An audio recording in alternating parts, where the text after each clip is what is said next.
This is not a review of a decent machine per se. There's already a lot on the YouTube, but I realized that a lot of times they don't really talk about some of the more minor annoyances that comes with the machine that some users find it annoying, but hey, but it's something that it's good to know, right? Before you even buy it. First off, the drip tray. Okay, let's have a look at it. In general, the drip tray is pretty shallow, so about 3 pools of espresso with flushing in between will sort of fill this up quite quickly, and you need to toss out the water. So if you have a party of friends and you're pulling a lot of espressos, you have about 3 or 4, you got to watch your drip tray, right? It's made of ceramics, and so you have to be careful when you wash it, because if you break it, that's the end of it, and you have to buy a new one. Get a replacement, I mean. The metal grate doesn't really fit well on top of the drip tray. That's because this is ceramics, and ceramics come in slightly varied sizes due to how it's being fired and made. So these are more natural materials, and so it doesn't necessarily fit on top of a metal crate all the time, right? But you do have it, so that's something that irritates some people sometimes, because for example, when you put this inside, you see that it just moves around too easily, right? So that's something you have to take note of. Okay, the second thing is your water tank. The water tank is open on top. There are some hacks to close it out with either a metal sheet or custom-made metal sheet, or I think silicone, right? So, but one thing is, this is something you take note of. There are users who do find dead insects floating in your tank overnight. Occasionally, I do find ants, but it's very rare. That's because I'm using a standalone island, but a lot of people do have them at the kitchen counter, which is much more accessible to insects, right? And you have to wash this about, maybe it really depends on your weather and how quick the slime sort of builds up. So if you keep your water there for too long, you find that the surface gets a bit slimy and a bit yucky, so you probably need to wash it. So for me, in general, I actually clean it about once a month. It really depends, or I dry it and clean it with every rotation of my beans, which is about 3 weeks. So that's good enough for me, right? So to prevent any slime or what, all you need to do is just clean it with soap. Again, this is made of ceramics, so if you break this, again, you got no water tank until you get a replacement.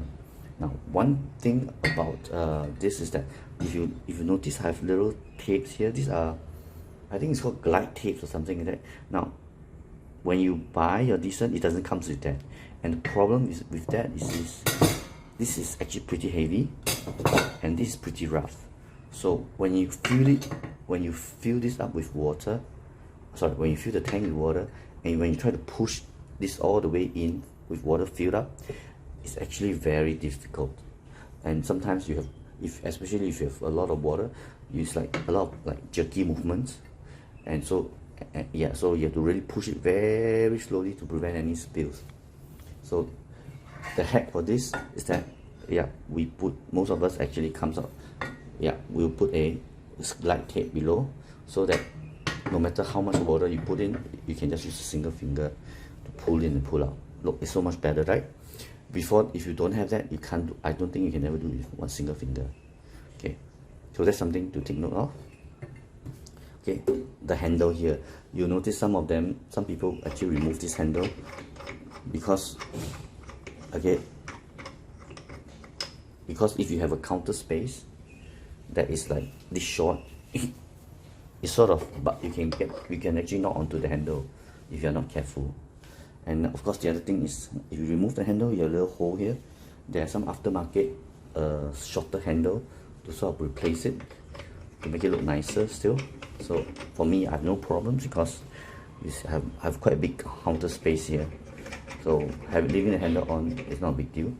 do you really need a handle? Some things yes, something no. So I think it's the good thing about the group head is it's not hot enough. It's not very hot. So when you're locking in your portafilter, you can actually hold on to your group head to lock it without the handle, right? The handle do help locking in easier, right? Now the thing about the handle is that the other disadvantage of the handle is that you have your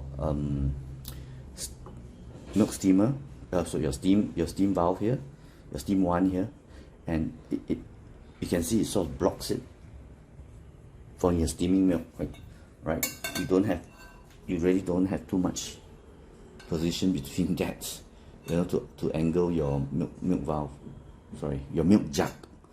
Yeah, alternatively you can do that, but you get even a weirder position, isn't it? So what you want normally is you want a very straight position for your steam, yeah, for your steam one, and you want to do so that you can control it using your jug instead of it. It's like, this is a bit difficult, isn't it? So that's the disadvantage of having it here, especially if you have a bigger jug. This is a small jug, right?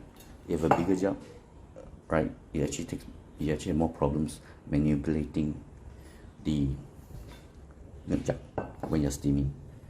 Okay, now one thing to mention is with the older versions of the Decent, there's a problem with the tablet, because obviously it's custom made and the cheaper versions of those, and because it's constantly charging at 100%, there is a problem of battery bloat. So a lot of users have had problem with bloated batteries and dead tablets.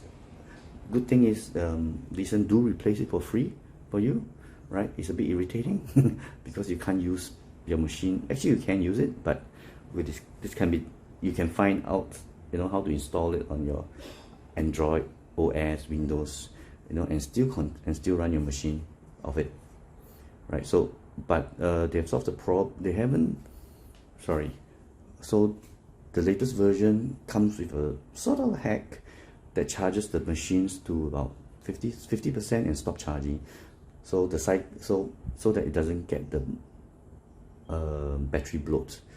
So in general, if you're getting the newer machines, you shouldn't have this problem because it comes with the software to prevent battery bloating.